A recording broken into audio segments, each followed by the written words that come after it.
अस्सलाम वालेकुम, welcome to my YouTube channel. आज हम आपको बताएंगे कि हज़रत दाऊद अलैहिस्सलाम की कौम बंदर कैसे बनी। हज़रत दाऊद अलैहिस्सलाम की कौम के 70,000 आदमी समंदर के किनारे इगला नामी गांव में रहते थे और ये लोग बड़ी फराखी और खुशहाली ज़िंदगी बसर कर रहे थे। अल्लाह ने इस कौम को हज़ारों नेमतों से नवाजा था, लेकिन जब राहत और सुकून आया तो वो लोग अल्लाह की इबादत से महरूम हो गए और अल्लाह की मखलूक पर जुल्म करने लगे। और यूँ अल्लाह ने इन्हें ख़बरदार किया कि ऐ लोगों, हफ्ते के दिन शिकार ना किया करो और एतवार से लेकर जुम्मे तक जितना मर्जी शिकार कर लिया करो, लेकिन एक दिन अल्लाह की इबादत और मखलूक़ात के लिए रख दो। अल्लाह ने इनका इम्तिहान लेना शुरू कर दिया। वो एतवार से लेकर जुम्मे तक मछलियाँ पकड़ने में लगे रहते, तो मछलियाँ ज़्यादा मकदार में इनके हाथ में ना आती। हफ्ते के दिन समंदर को देखते तो इनको बड़ी बड़ी मछलियाँ नज़र आती। इनमें से एक शख्स को शैतान ने बरगलाया कि परेशान क्यों होते हो, मेरी तरकीब पर अमल करोगे तो शिकार से महरूम नहीं रहोगे। तो बस शैतान के कहने पर इस शख्स ने कांटा लगाकर डोरी को समंदर में डाल दिया ताकि मछली फंसे, और शैतान ने कहा इस मछली को तुम एतवार के दिन निकालना, यूँ हफ्ते की हुर्मत भी बाकी रहेगी और तुम्हारा शिकार भी हो जाएगा। शैतान के बताए हुए तरकीब पर हफ्ते के दिन मछली फंसी रही और वो एतवार के दिन निकालता और खुशी से खाता।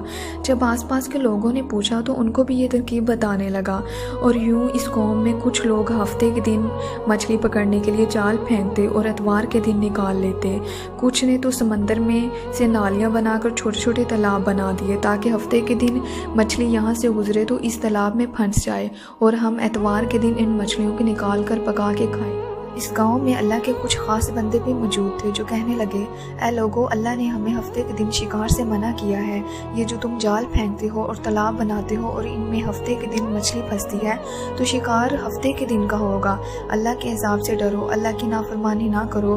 वो लोग इन लोगों का मजाक उड़ाने लगे कि हमारी जो मर्जी होगी हम वही करेंगे। बस्ती में 3 ग्रोह बन गए। एक इन 70,000 लोगों में से वो लोग थे जो उनको बार बार सलाह करते, और दूसरे वो लोग जो इनसे नफरत करते और खामोशी इख्तियार करते, और तीसरे वो लोग जो गुमराह हो चुके थे और अल्लाह की नाफरमानी कर रहे थे। इनमें से अल्लाह के नेक बंदों ने इस बस्ती के दरमियान में एक दीवार खड़ी कर दी और लोगों को हुक्म दिया कि अल्लाह की नाफरमानी करने वाले उस तरफ हो जाएं और जो अल्लाह के फर्मा बरदार हैं वो इस तरफ रहें।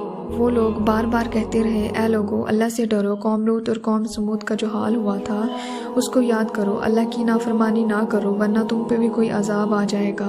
वो सारे नाफरमान जिनकी तादाद तकरीबन 12,000 थी, सब हंसते रहे और ये कहते रहे, ये सब किताबी बातें हैं, हम पे कोई अजाब नहीं आएगा।